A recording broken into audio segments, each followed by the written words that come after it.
Hey guys, it's Drew. Thank you for checking out the Sober Fix podcast, where we talk about addiction and living life sober, one day at a time. If you like what you hear, go ahead and follow us.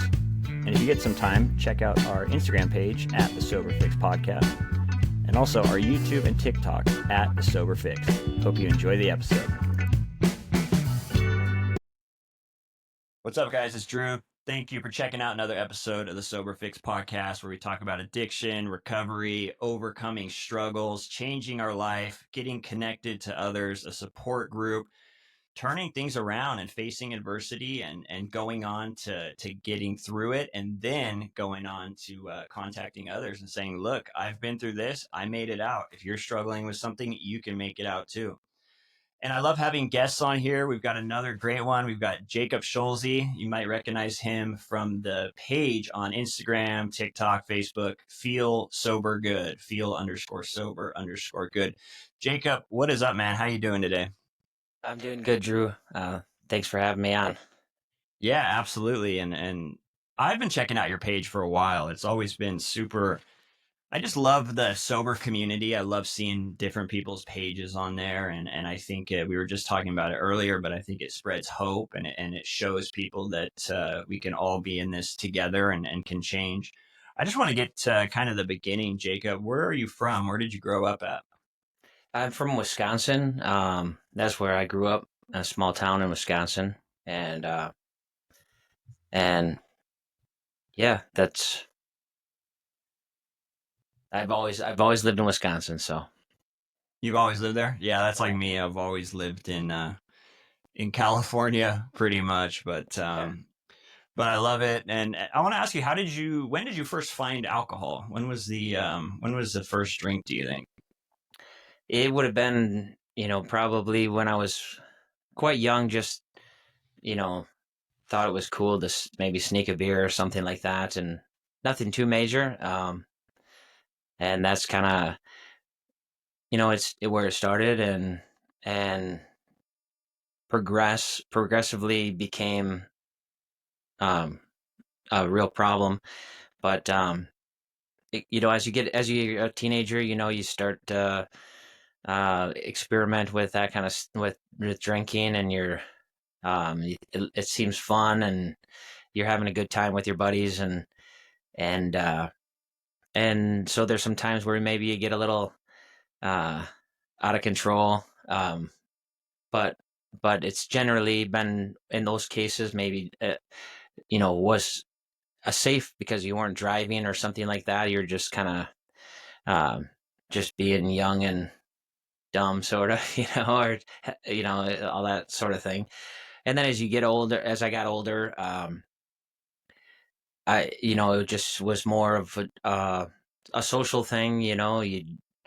You'd just get used to having maybe a beer after work, or a beer or two, and go out for dinner. You order drinks, and so it wasn't like, for me, it wasn't like this, as soon as I tasted alcohol for the first time, I'm hooked, and I gotta have it, and I can't control it. It was a slow progression for me. So I'm kind of, I come from that, from that side of it, for those that maybe can relate to that, because there's some that have, as soon as they tasted alcohol, it was like they were hooked and they couldn't stop, and it was, and so for me, it was a slow progression that progressively got worse and worse, to a point where it was, controlling my life a lot, and I had become addicted to it. And it became something I never imagined it would be, or wanted it to be, or even wanted to admit that it was. Yeah, and I'm glad you bring that up, because so for me, I was one of those people that I blacked out the first time I drank. I started kind of later. I was 17, went out with friends. I'll never forget it. It was lemon Smirnoff vodka. And since that day, I have just hated lemon drinks. Like, it scarred me for life, that drink. But Sure. I remember blacking out. And I remember doing a lot of stupid stuff. Now, and you kind of, to your point as well, you mentioned this. At that time, I had good friends around me. Like addiction, alcoholism hadn't taken over, so I had good friends that were able to kind of get me through that night. But my point being, I was one of those people that from the second I drank it, I had issues, and I'm really glad that you bring up your experience because it's not like that for everyone. You mentioned it. It's kind of sometimes just a slow progression, and I think that's what's kind of hard sometimes. Trying to quit alcohol once it becomes a problem, because you look back and you think about the times where it used to work for you. Did you have that where you kind of, it was starting to become a problem, but you're trying to make it back to those first couple years where it was okay? Yeah, yeah. You'd start to. I can remember times where I would say, okay, well, I'm gonna like, I really shouldn't be drinking every night, so I'm gonna maybe like, let me try every other night, or kind of just like and then I just dreaded those days, those days off, and so I try to find something else, and and eventually be back to my every night, because I just couldn't get past it. So um I there was times where, yeah, you try to go back, but it seems like you don't get the same effect because build up this tolerance, and so you just typically where you were at last year, you're like further along the next year. It doesn't don't go the opposite way. So you actually need more. And if you're not careful, in my case, it was where there's a lot of people that can moderate well, that they can have a drink and be done with one and be happy with that and go home and not even think about it again for weeks, but um, it can it can also go the opposite way where it's like that's all you can think about eventually. And so it just kind of depends on the situation, but it was very difficult to try to get back. But you could see where it's like, okay, in the early stages where I'm like, okay, it seems like I'm drinking a little bit too much. I'm gonna try to cut back. And I hear a lot of people that do try to do that, and some are successful, but it it seems like it's real easy to fall back into your bad habits. Yeah, I was someone that it seemed like I was always trying to control my drinking. I tried various ways. I remember I'd stop the hard alcohol, or maybe I'd say, you know what, what's causing me problems is I'm drinking and it's the drugs. So then I would stop the drugs and I would try and just drink. And I noticed that as I switched from one thing to another, I just seemed to always overdo it. I couldn't really, I just couldn't really ever control it. And you brought up a great point. It's when you were talking about where you're drinking some days on the week, but then there's days where you're trying to not drink. And for me, the days that I was not drinking, my head, like all I could think about was drinking. So it's like even on the days I wasn't drinking, it still was consuming me because I was at least thinking about when I could drink next. Was it like that for you as well? Yeah, that's what and I don't think I fully appreciated until I became so fully sober and saw the difference. It took some time in absence of alcohol to start to like really, like, my eyes started to open and see how much it was controlling me. I mean, it was just like, you'd be at work and you'd be thinking about 5 o'clock, getting to the end of the day, so that, man, I can't wait. And then you have every excuse for, oh man, today this happened or that, whatever. And I just really needed, I really need a drink today. Like this has been a day, and you'd come up with some reason. Could be the littlest thing, and you'd have to come up with this excuse why you had to have it. And it became where, yeah, where I remember times where would be thinking about it, and I sometimes you know, you'd Google, "Do I have a drinking problem?" or something like that, and there when you're trying to figure it all out, and you'd see people saying, "Well, I can't stop thinking about it," and then there'd be somebody who was trying to like help that person. I'd read how they replied, and they'd say, it's a little concerning that you're thinking about it constantly. That could be a sign that you're becoming dependent on it, and like, oh no, I'm not that bad, but it became where you like it consumed so much of your thoughts, and especially when it really got bad, it was like you were just like holding on for that next drink, like, and it was you were a slave to it, and um it just controlled, like, I gotta, when can I get one, or can we stop? I wonder if we could stop. We're going for a walk or something, maybe we can stop at this restaurant, and you'd come up with any excuse you could. And it was and so when you get to the other side and you get free from that, you really recognize how much it does feel like freedom again, like you are back in control, and like you don't have to be consumed with that all the time, and you can focus, and you get a lot more accomplished because you're not so distracted by or irritable or anxious or all these feelings that you have, because you're like, I really need that drink to like function like normal, and or feel like you're normal, but it's not normal. um so Yeah, man, I could. I'm sitting here just listening to you talk, and I'm relating to all of it. yeah. When did you realize? I know you talked about looking on Google and seeing if you're an alcoholic, and that that's kind of the period where you're wondering, you're like something's not quite right, but like I don't know, I need to see like what exactly an alcohol problem is, and you're searching it and stuff.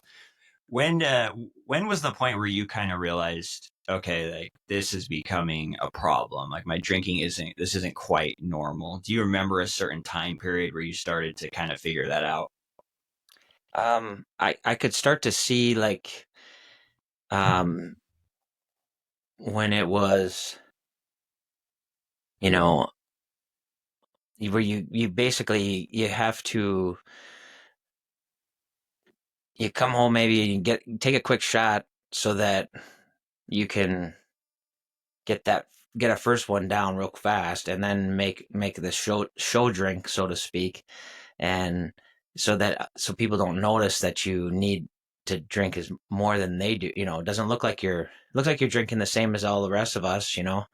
um and then you just start to, I think it was when there would be times where I'm alone and I'm drinking, and maybe I'm drinking in the morning, and it's like, what am I doing? Like, this is not right. And then you start to get, at that point I was starting to know, like, okay, I got to do something about this, but I don't know, like, I feel like I don't know how to quit. I don't know who to tell. I don't know, what are people going to think if they find out.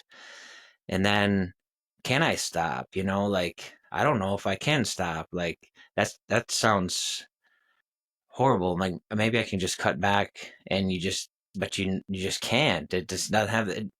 And you get to a point where you don't even enjoy drinking anymore. It's just like you have to do it to um calm your nerves a little bit or something, and it's not even a pleasant experience. And so much of it is hidden, that that's when you kind of know that you have a problem, but you're, for a while, actually, and you kind of are just trying to hide it as best you can from everyone else.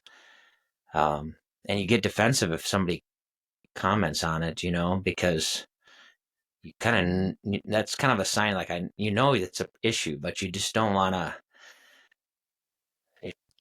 It's not, no, it's not, I just need one more drink. Like, what's the big deal? It's been a stressful day, or like, I'm just at home relaxing. I'm not driving anywhere, and you come up with, so I think it was quite a while where I knew, but the problem was I didn't know what to do about it.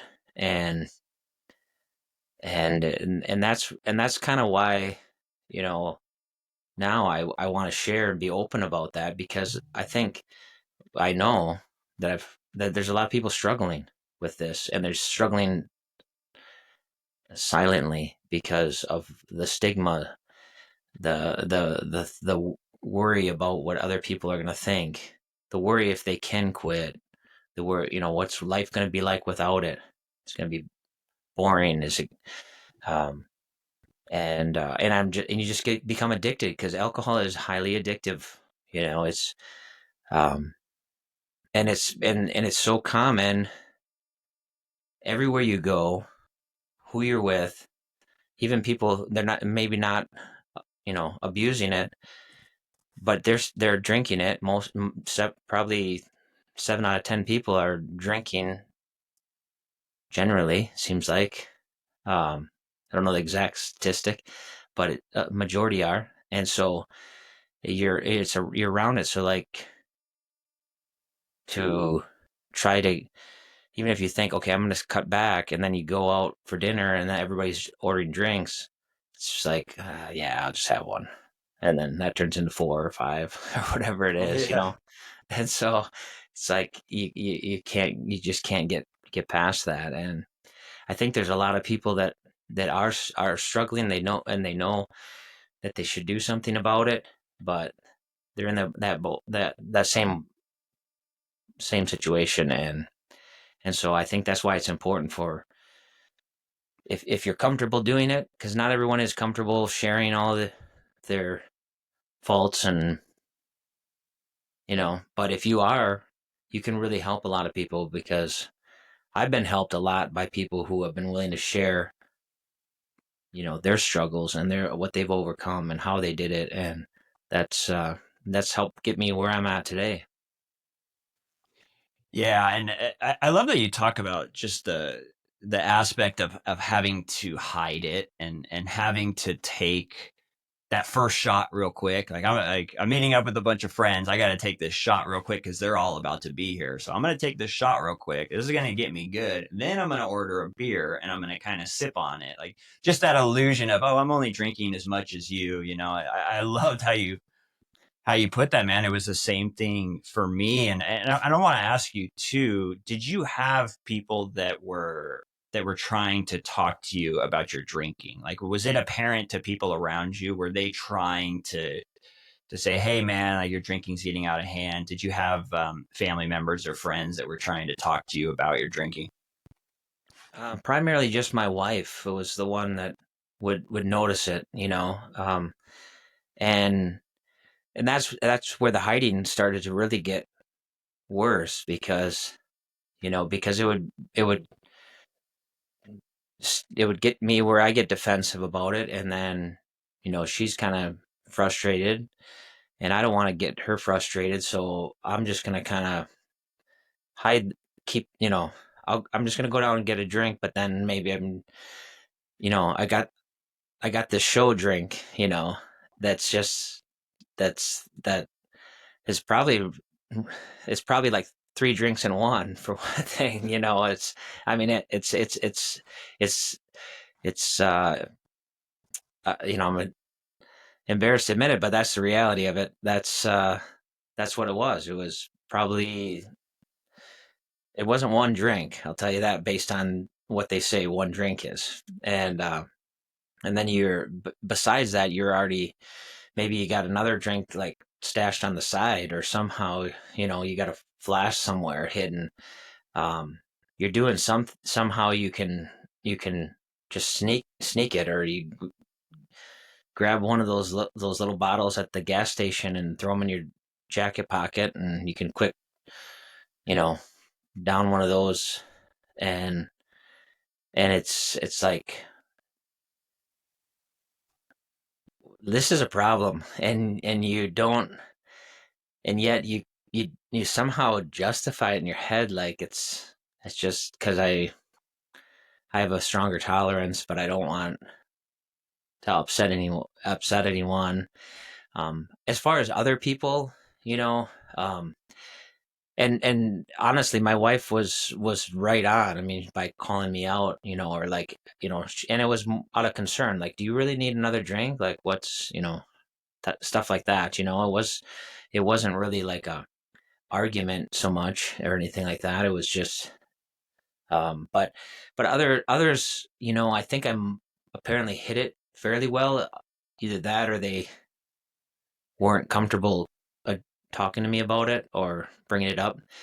Though I have had a lot of people since I have been more open about it say, well, you didn't drink that much, well, um, I think because maybe sometimes people compare your drinking to, you know, somebody who, you think of an alcoholic, well, they must be brown bagging it on the streets, doing all this. Well, um, that's just a stereotype. There's a lot of ways that, you hide them in bottles and you hide them in, and you can be really struggling with it, but you build up this tolerance where it's almost like you become, when you have those drinks, you become more like normal, like it's less noticeable because you feel like that drink puts you back in control again. Because once you don't have it, then now I'm like anxious and I'm irritable and I'm just kind of antsy and I gotta have, so you can hide it pretty well. And unfortunately, I think there's, a lot of people that have to hide it too. And so I just hope that, maybe somebody listening to this podcast will, I wouldn't, like, that's the time to really, if you're starting to hide it, it's time to try to get some help and get help from somebody that and trust. Maybe it starts with that, isn't that's not going to judge you for it, because a lot of times you worry about people judging you for it, but man, I've been amazed how many people um have been the opposite of that. If you admit that you had a problem, they there's always those some people that just don't get it, don't have, but but there's a lot of people that are like really proud of you for trying to get it right, and they're going to support you, if you're sincere and you're really trying to fix this. So if you're hiding it, it's the time. Now's the time to get help, because it can get really dangerous when you're hiding it, especially if you're hiding it successfully, because now you're drinking a lot more. And in my case, it became a life-threatening situation. And I know in your case too, you have a similar um, story from what you and I have talked about, Drew. Yeah, man, and it's crazy. I just love how, as we could live in different places, we could have all these different experiences in life, but when you're sitting here talking about what it was like, the suffering and silence, and the having to hide it, and having to make sure that I have enough drinks, and being scared to talk about it because of fear of being judged. And then you also talked about the stereotype. I was the same way. There's no way I can be an alcoholic. I am not homeless drinking out of a brown paper bag. See, that was the same thing for me, man. I want to get into that, the life threatening situation that you talked about, man. Can we talk a little bit about that? Sure, yeah, yeah. Yeah. What did you want to, or do you have a certain question, or do you want me to just talk about? Yeah, I'll ask you, because I know on your page you have survived cirrhosis of the liver, and I think it says cirrhosis liver survivor, man, and that's super. I like how you put that, the survivor. It's like taking these hard things that we've been through and saying, "Look, man, I've survived this," and I think kind of to the tune of what you've been talking about, when we put that stuff out there in the open, even though it's hard to do in the beginning, it attracts other people, and it tells them, look, man, like, hey, if he got through that, maybe I can get sober. So I just want to ask, how did the cirrhosis come about? When did you find out? Kind of stuff like that. Yeah. So it was probably at the end of 2022 that I was starting to get like some symptoms that were, um, subtle. Like they're not real. It's not real obvious, and that's the thing about liver disease and liver cirrhosis. Um, is it's kind of a silent killer, really, because it's not real apparent. It's not like it doesn't. When it finally shows itself, it's like it's progressed to a point where it's pretty serious. It seems like. But I was starting to have these symptoms, where my legs were getting really tight and sore, tingly. Um, I was, I couldn't get rid of my stomach. I was trying to exercise a bunch and just that beer belly, so to speak. And um, and there was, you had the anxiety. That's a symptom. There's sometimes where you kind of have a little bit of discomfort on your right side or something like that, but nothing like like keeled over, where you're just like, something doesn't feel quite right. You start to lose your appetite. Like I would order food and I couldn't hardly eat anything, but I could drink, just fine. But I didn't have, you'd order a cheeseburger, a burger at a restaurant or something like that, and you could maybe have a couple bites, and it's like, oh man, I'm so full, you know. And so there's these little symptoms, and and uh, and they checked me for they thought maybe I had osteoporosis. I think it was, yeah. Um, and and So you finally went did you go into the I finally hospital? went into the doctor, and they didn't really, even though I was kind of with my symptoms, we didn't really talk about alcohol or drinking or anything like that. They tested me for some other things, and they said, maybe you have, no, I'm sorry. I did have some osteoporosis that comes from drinking. It was rheumatoid arthritis. And I remember when I called and they said, we think you may have rheumatoid arthritis. And I was like, that sounds like an old person, like, thing, like I was like, what is that? you know? Um, and so I was kind of like, I was like, really, that's what they think. Okay. Um, and, I had a friend that afterwards when I was kind of telling him some of my symptoms, they said they kind of regretted it afterwards after they found out, because they kind of thought, well, that could be related to liver, but they didn't say anything just because that wasn't really the thought that it was that until after it turned out to be.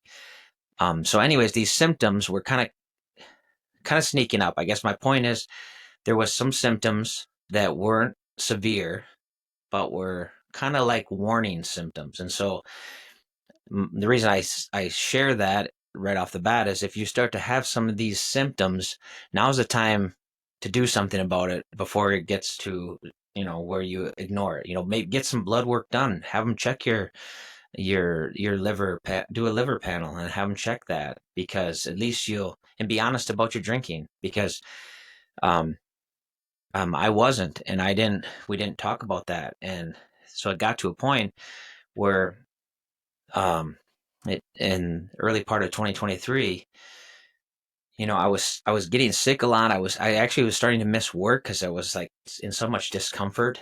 And I'm not one to miss work unless I'm really, really sick. I have to be um, really sick to miss scheduled work. So um, it was becoming kind of common, and people were kind of wondering, like, man, he's been sick a lot.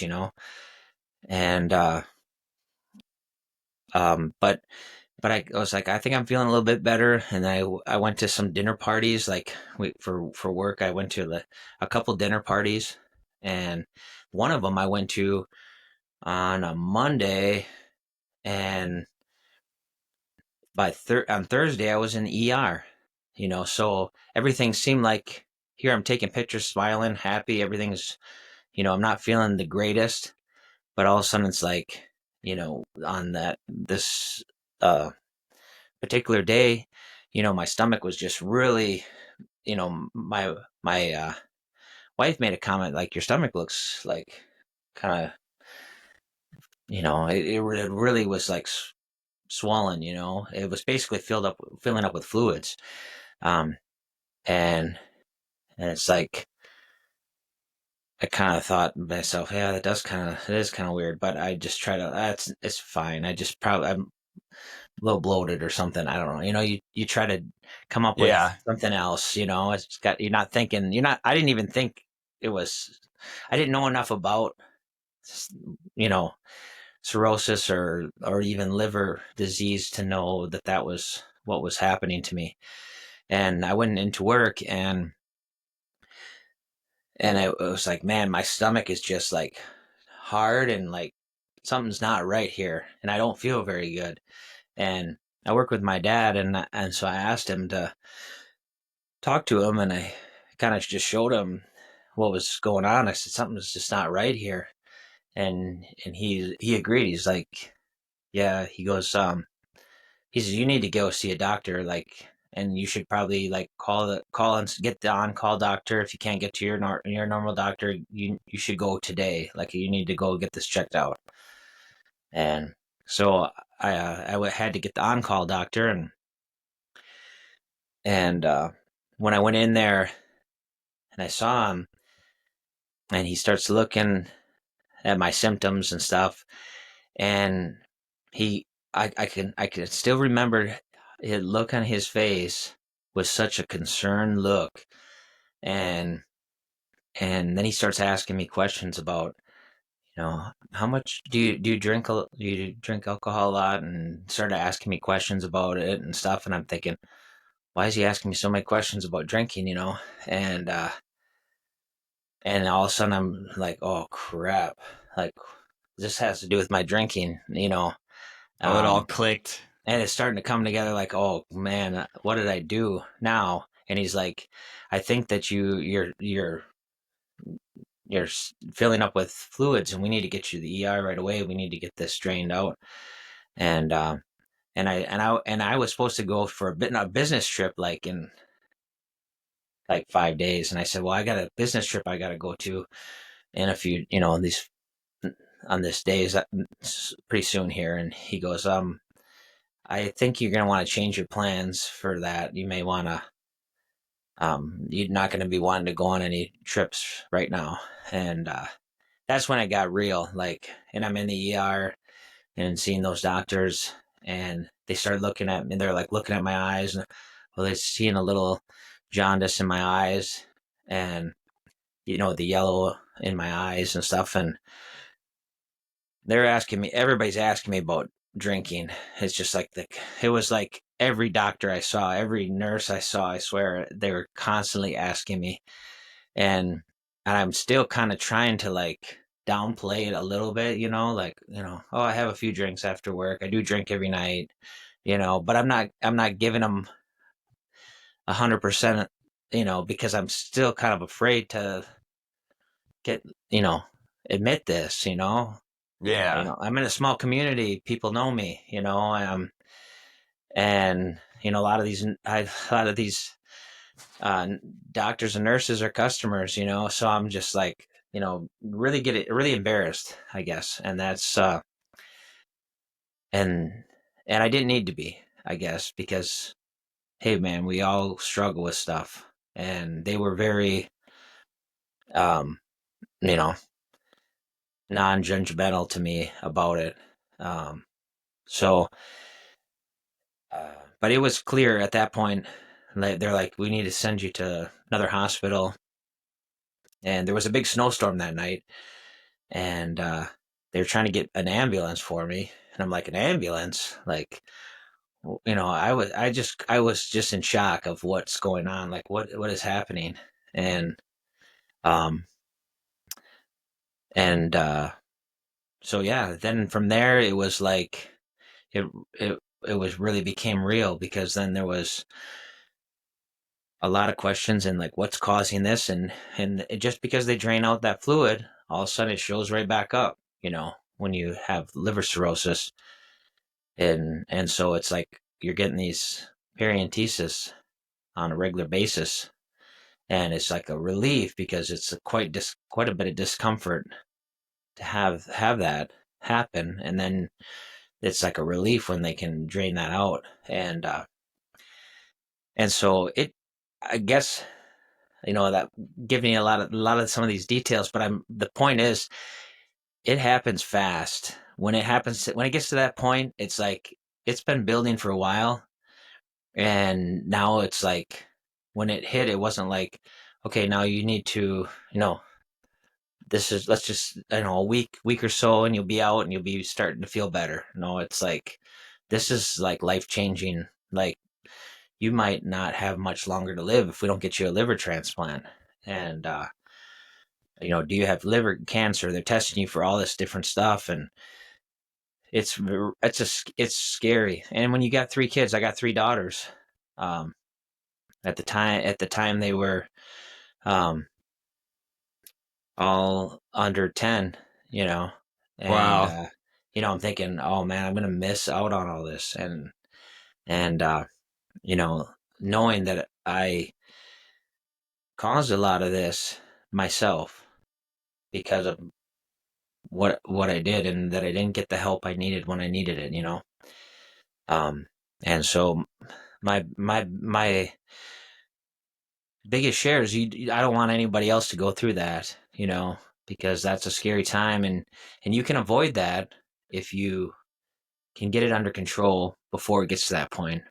And it takes some humility, it takes some courage to ask for help.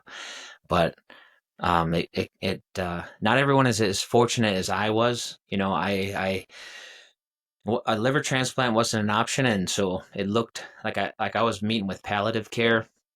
And if you don't know what that is, that's when they try to keep you comfortable. They don't use the D word, but that's what they're getting you ready to make sure that you're at least comfortable for your last. And if you would have seen me at the time, there's pictures on my page. I was quite yellow, and and lost a lot of weight, and didn't look very healthy, and didn't look real good. And it was the last day that I was in the hospital, at the transplant hospital in Madison, and liver transplant wasn't an option for me. And there was a doctor there, a doctor of medicine, that we had just seen her just that last day, and she mentioned to me, well, asked us what our next steps were, and we didn't know what, maybe we see what other options there were, out there. But she had mentioned functional medicine, and she mentioned ALA, alpha lipoic acid infusions, and that there has been some success with those things. And she talked about diet and things like that, and what functional medicine was. And for my wife, she said that was like an answer to her prayers. And so she started researching that right away. Um, we thought we might have to go someplace for these ALA infusions. We found someplace in Wisconsin, and that did them, in Fond du Lac. And we saw a great functional medicine doctor there, and he was able to administer the ALA infusions, and I started seeing some results from that. That's like basically a super antioxidant. It's really good at healing organs. It's had good success healing liver, kidneys, a lot of different organs, neuropathy, stuff like that. And so I was getting these regularly, and then we saw another functional medicine doctor, um, in Appleton area, and he gave me hope again, and he rolled up his sleeves, and he started looking for, you know, trying to find the cause, not just focus on just, a quick fix. It was like, okay, let's look at the cause and try to fix that. Um, it's similar to, like, functional medicine would be, for those of you who don't understand or aren't familiar with it, is the best way that I think could easily describe it would be, if you have a headache and the doctor gives you some ibuprofen for your headache. And so that relieved the headache, but was that the cause of the headache, that you didn't have ibuprofen in your system? You know, likely not. It was maybe because your neck was out, or you were dehydrated, or you are lacking some magnesium, or there's something else that's maybe causing it. Maybe it's a caffeine withdrawal, or there's a lot of different things that could be causing that headache. And so they look at the cause, and so that's what functional medicine does. And so he really looked at between those two doctors, they were both looking at different natural ways that they could maybe help me. Supplements. There was a lot of really effective supplements that they're not going to prescribe in the hospitals, just because they're not. That's not something that they have training in, and maybe it's not FDA approved, um, but these are effective things, and so the only will they work for everyone? Will a pharmaceutical work for everyone? Will a transplant work for everyone? No, but hey, when you're in a position where you are like hopeless, like this is something that worked for me. I'm living proof that this worked. Um, it's a miracle. I mean, it's like it looks. It's for anyone who doubts functional medicine, they look at my story. This is proof that it does work. It can work, and so I share that to give hope, because for me, I was in the hospital pretty hopeless, and I'm so thankful that doctor of medicine mentioned it, so that we would look into these other means, because at least it gave us something to try versus just you know losing hope and just like, okay, I guess it's over. And so once you started seeing some results, then you start to get a little hope back, and then it's like, okay, I'm ready to fight again. Like, I kind of lost my will to fight. I thought maybe it was over, and then I started feeling like I wanted to fight again, and then I started exercising, getting my strength back. Had a really awesome personal trainer that I had worked with in the past, that just out of the goodness of his heart wanted to help me. And so for several months he didn't even charge me, because he just wanted to help me get stronger. And that catapulted me. That exercise, in addition to my diet, supplements, ALA infusions, all these natural things that I was getting done, and then putting in the work and the exercising 3 times a week now, um, it just catapulted my recovery until just recently. Here I just hit my 2 years of sobriety, and 2 years I did get updated blood work done, and checked on some things, and I'm at the point now where my numbers are not perfect yet. But they've improved drastically. Like, if you saw my numbers from March or April of 2023 to today, it's like mind blowing, the difference. And I'm at a point now where I wouldn't even be considered for a liver transplant, because my liver has healed enough. And I remember asking, is there any chance my liver could heal, in the hospital? And very kind doctors there, and no fault to them at all. I just remember them just kind of like putting their arm on my shoulder and not even saying anything. And their silence said it all, like, probably not, and, but it did, and it could for somebody else. There's a few others, cirrhosis survivors, that I have met through the sober community, that have had results, through maybe not exactly the same way that I did, but a lot of times through diet, through supplements, or some type of other ways. And it just shows that it can heal. And the liver's an amazing thing, and God made us in an incredible way, and so there is hope. So that's my message has been, I call myself a hope dealer, because I'm trying to share hope with somebody else who might have cirrhosis, that feels hopeless right now, or somebody who is struggling with alcohol that feels hopeless right now. Like, I've I've been able to turn my life around. I've healed. I've recovered. it's not perfect, but the quality of life is excellent, and I wish that for everyone who is struggling. Wow, Jacob, thank you, man. Thank you for being so open and sharing your whole story. It's so powerful. I'm picturing you and at the ER, and they're telling you all this stuff, and you're asking the doctor, "Hey, look, can this get better?" And they're not saying anything. Like you said, they're quiet. They're putting their hand on you, and this is just all hitting you at once. You got the daughters and everything, and it just happened so quick. And then now to go through all that and be sitting here now with 2 years sober, and the numbers continuing to improve, it to it's an amazing story, man. It's so cool. Thank you for sharing that. I just want to ask you, when did you get the page Feel Sober Good? When did you get that started? Where did that come into play with all this? It was about a year ago, around towards the end of February of last year.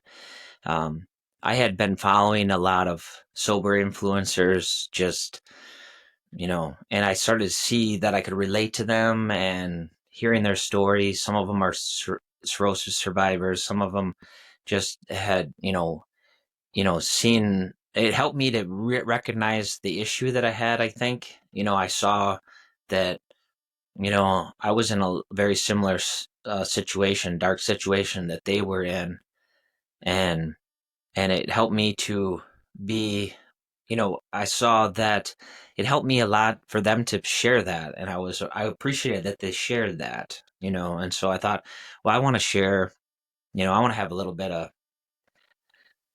I want to share some stuff too, I want to try to help.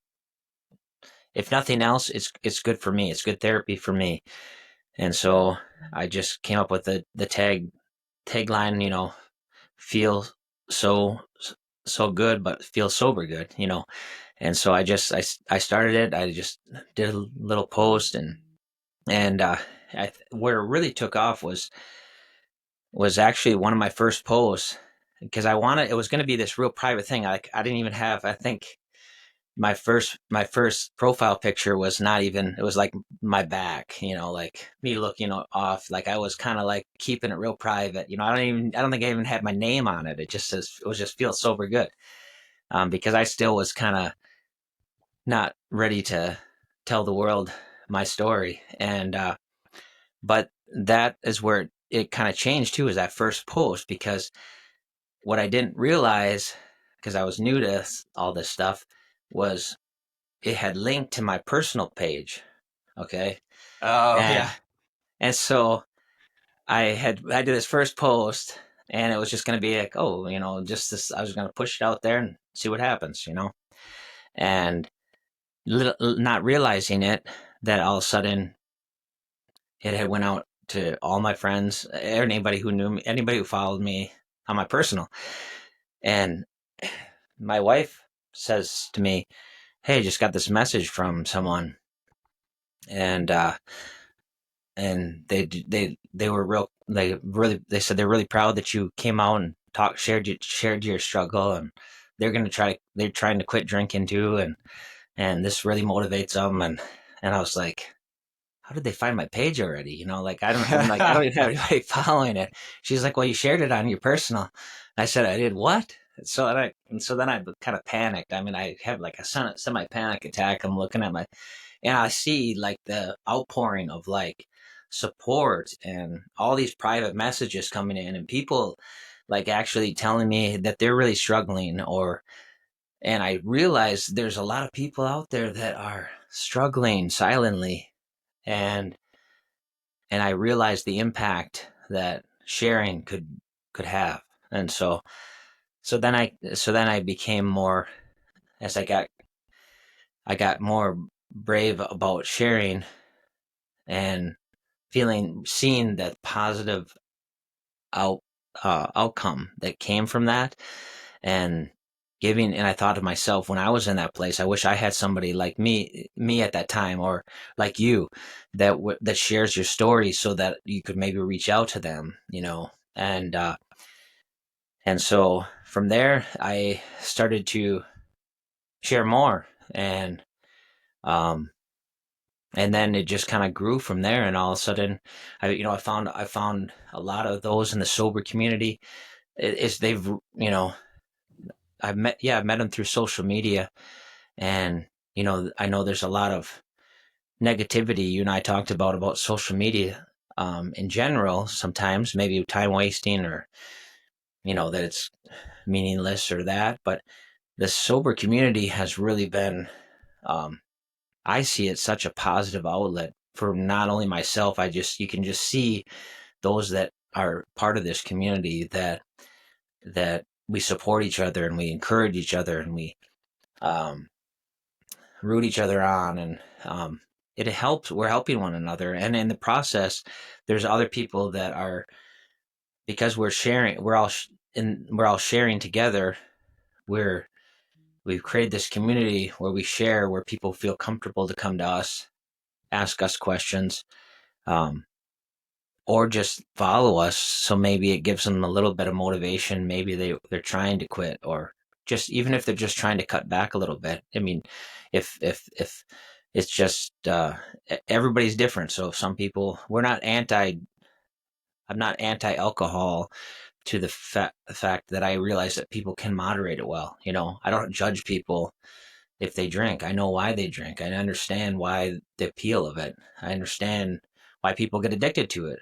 I understand why people don't want to drink anymore. And so the biggest thing for me is has been um, just how much better life has been, how much my life has improved in so many facets, that I want to share that with other people. Like, hey, give sobriety a chance, because I never was one that ever thought I could imagine not drinking and thinking life would be that great. But life is like 100 times better. Like, I wish I'd never drank ever before. Like, I can't believe that, thinking back to how it used to be. But so I want to share that with other people so that they can get that freedom too if they want it. If they don't want it, that's the nice thing about social. If you don't want to follow it, if you don't like it, if you like to drink, to drink a lot, you don't have to follow it. But if you are looking for help, or you're looking for some support and encouragement, you can follow it, and that's what we're doing it for. I don't have any endorsements. I don't have any. It's just a hobby. It's just, it keeps me accountable. It's kind of like my journaling, really. My captions, whether or not people read them or not, allows me to express myself. Um, and maybe I do like a meme or whatever to get the attention. And if they read the captions, that's further away I can help them. Um, but it keeps me accountable. I'm kind of like feeling like, if I'm sharing this, if I'm saying this, I better be living it. And so it keeps me focused on what I need to do to keep myself healthy and stay sober. And so, yeah, it's been a real positive thing for me. That's cool, man. I mean, there's a lot that you were just saying that I can definitely relate to, and that's just what I love about recovery, and especially the when you're talking about the freedom. I remember when I was out there, when I was drinking and I was getting high and doing whatever I was doing, I couldn't imagine a life any other way. Like I couldn't imagine like continuing to drink. Like once it became a problem, I couldn't see life that way, but I definitely couldn't see it without alcohol or whatever. I was just so used to that. And in the beginning, when I first started drinking, it felt like freedom, and but the thing was is I didn't think I could get sober, like you kind of mentioned. Like I didn't think there was a way that I could figure out how to live life sober. And when I finally did and things turned around, and for me, I was at like, 6 months or a year sober. And I remember just thinking, man, like this is actual freedom. I cannot believe, like, I never thought sobriety would feel this good. Never thought I could ever enjoy sobriety. And it's just shocking, and it's kind of like you said, it's like once I felt that, I was like, man, people need to know about this. they need to know that there's a better way out there, you know. And I like that you mentioned too, not being like anti-alcohol, you know. I'm kind of the same way. I realize that there's plenty of people that drink differently than me. They go out, they have maybe one, two drinks, they leave half a glass of wine like full, and then they leave the restaurant, which to me is just insane, you know? So I'm kind of the same way. It's like, look, I'm not anti-alcohol. All of my stuff is geared towards people that drink differently like I do, you know, that but that's cool, man. I appreciate you talking about all your story. Something that I normally ask people is, what would your advice be to someone who's out there and is maybe they're at that stage that we talked about where they're going on Google and they're thinking there might be a problem, you know, they're starting to recognize, look, my drinking's getting out of hand, and they want to try sobriety. What would your advice be to them? How they could kind of start to get sober? Well, I think it depends on how bad off you are. I know some who are really extreme, like have gotten to a point where alcohol is become where they have with strong withdrawals. You know, you may need to go to the hospital or some place for detox. You know, to do it safely. If you're not at that, that strong of a case, there are tools, there are things you can also get to help you curb the get through those first few weeks. There's pills and stuff that you can get that can help you.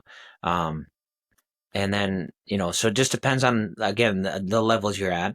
And then there's also, maybe it's just, okay, I'm going to start cutting back, and then my goal is to, you know my goal is, if your goal is sobriety, the thing is, if you try to, you have to know yourself and be honest with yourself, because for me, moderation is not an option. For a long time, I hoped it was an option, for like 6 7 months, even after I got, was sick. I was hoping maybe someday I could drink in moderation again. But then I started really realizing how wonderful sobriety was, and also I became educated on alcohol and the dangers of it, and realized I didn't want anything to do with it anymore. But you have to decide whether or not moderation is a realistic for you, you know, or is that going to just lead you back? Is it going to be a temporary, and then all of a sudden you're back where you don't want to be? So sometimes, it's one day at a time is a common term that you're going to hear in sobriety, but it's realistic, because you got to just take it one day at a time. If you just say, I'm never drinking again, that can be really overwhelming. But I'm just not going to drink today. um and try to find things to you can't just, I've, I've occasionally have had a few people who in sobriety have said, you know life is so boring, or it's not been as wonderful as I thought it was going to be. And it doesn't mean that you're not going to have bad days. You actually you're going to have to sit with some of your feelings. You're actually going to start feeling things again, and you have to deal with it without, a substance to help you numb it or whatever. Um and that can be tough, but it can also be a wonderful thing, because you start to learn how to emotionally regulate yourself, and you get a lot stronger mentally that way. But it's important to find other things to take up the time. So, like, for me, going to the gym has been huge. So if I had a stressful day at work and I know I'm going to the gym, I can take, by the time I hit those weight machines, I'm feeling just as good as, you know, a drink, better than a drink ever would, and much healthier. Um, I found, other things like, a sauna, an ice bath, you know, ice dunk or whatever, that gives you a natural high that is way better than, um, there's a lot of natural highs of life, and sometimes just just be able to honestly sit down and talk to you in this conversation right here and have like a deep, like we can actually talk about this and listen to each other, um and actually care what somebody's thinking or what they're feeling. um you there's so many wonderful things that you're gonna get so much natural highs that you're gonna actually enjoy life so much better, um than you ever imagined. And um but I would just say keep yourself busy and take it one day at a time. Get help. Don't be afraid to ask for help. Don't be afraid about what anybody thinks about you or what they think about it, because a lot of people are really understanding, because this is something that affects, if it doesn't affect somebody individually, they probably have a loved one or a friend that has went through it. So most people with a decent heart are going to have some compassion and understanding. There's always going to be a few jerks out there, to be honest, that don't recognize that. But who cares about them? Care about the people who you care about, that are supporting you, and there are people out there that will. And and keep yourself accountable. And it may be, if don't doesn't mean you have to start your own sober page, but maybe just follow some sober influencers. If yeah, if my page helps you, just support, keeps it top of mind for you, listening to the Sober Fix podcast, and hearing other people's stories. um you know Listening to that stuff, that will all those things, and are kind of like help influence you in good association for what you're trying to accomplish if you're trying to get sober. Yeah, Jacob, I totally agree with you. There's ways that you can get connected, even just online. Like before, what would you have to do? You'd have to go into, I don't even know, maybe a doctor's office and say, "Look, I'm struggling. Who do I call?" And they'd say, "Well, I don't know. I don't, or."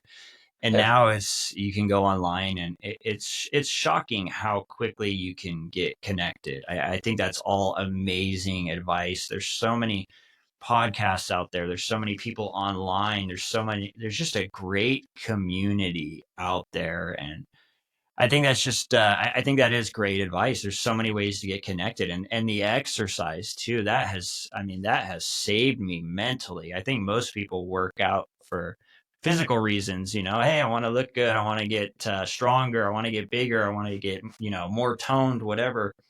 For me, as an alcoholic, man, it's the mental game that has helped me the most. It's like you said, it's those times where I would get off work and I'd want to take a drink to relax, and instead I exercise. And it's like, I love that you talked about all of these sober highs, whether it's the cold plunge or whatever, just having a substitute, building a life in sobriety that is a substitute for alcohol, that eventually becomes better than alcohol, that makes us feel just as connected as alcohol felt, makes us finally feel comfortable.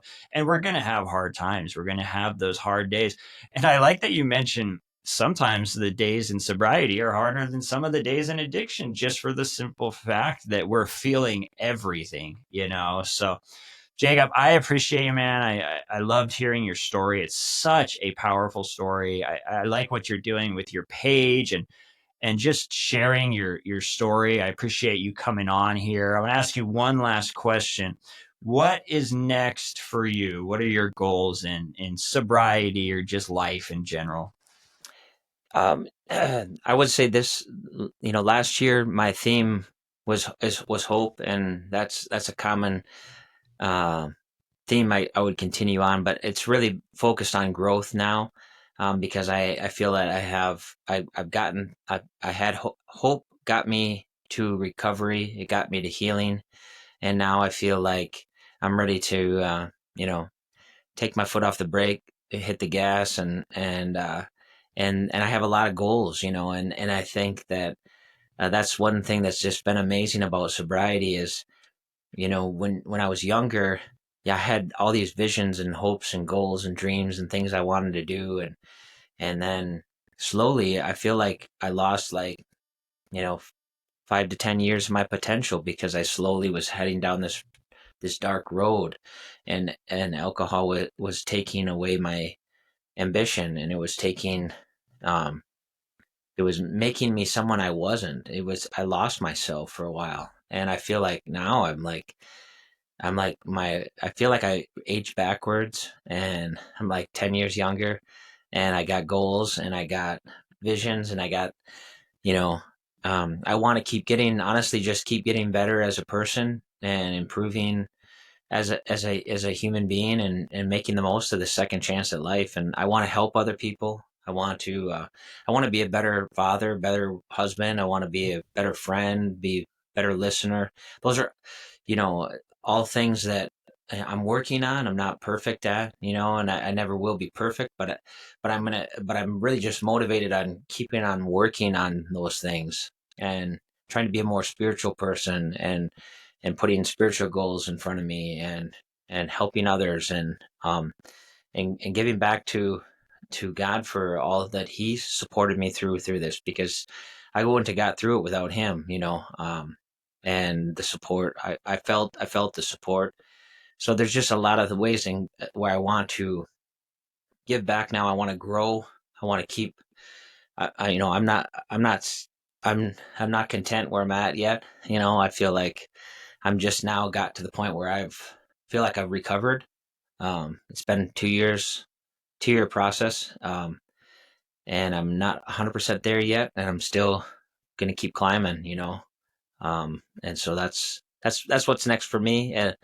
And I want to, as far as my page goes, um, right now I've got plans to continue to keep that going, and supporting those that are, um, you know, where it will take me, I don't know.